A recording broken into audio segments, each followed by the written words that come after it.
এই মুহূৰ্তত ৰাজ্যৰ লাখ লাখ যুৱক যুৱতীৰ বাবে জনা বিচাৰিছো ভাল খবৰ। আজি সাজু কৰক আপোনাৰ নথি পত্ৰ। আহি আছে মেগা নিযুক্তি। অষ্টম উত্তীৰ্ণ হ'লেও আপুনি চাকৰি লাভ কৰিব পাৰিব। বিভিন্ন বিভাগত এই চাকৰি নিযুক্তি কৰা হ'ব।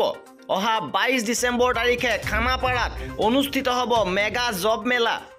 পুৱা 9 বজাৰ পৰা 4 বজালৈকে হ'ব এই মেগা জব মেলা, য'ত অষ্টম উত্তীৰ্ণ দশম উত্তীৰ্ণ সকলেও চাকৰি ল'ব পাৰিব।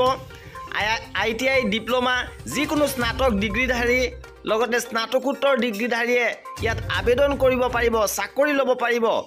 IT চেক্টৰ, বেংক শাখা, নাৰ্ছিং বিভাগ লগতে অটোমোবাইল, ফাৰ্মাচী, চালক নিৰাপত্তা শাখা, গাণনিক শাখাত এই চাকৰিসমূহ নিযুক্তি কৰা হ'ব। আৰু 22 ডিচেম্বৰত এই মেগা নিযুক্তি অভিজ্ঞতা সম্পন্ন প্ৰাৰ্থীৰ লগতে নতুন প্ৰাৰ্থী অগ্ৰাধিকাৰ পাব। আজি আপুনি নথি পত্ৰসমূহ সাজু কৰক। অসম যুৱ পৰিষদে আয়োজন কৰিছে এই মেগা জব মেলা।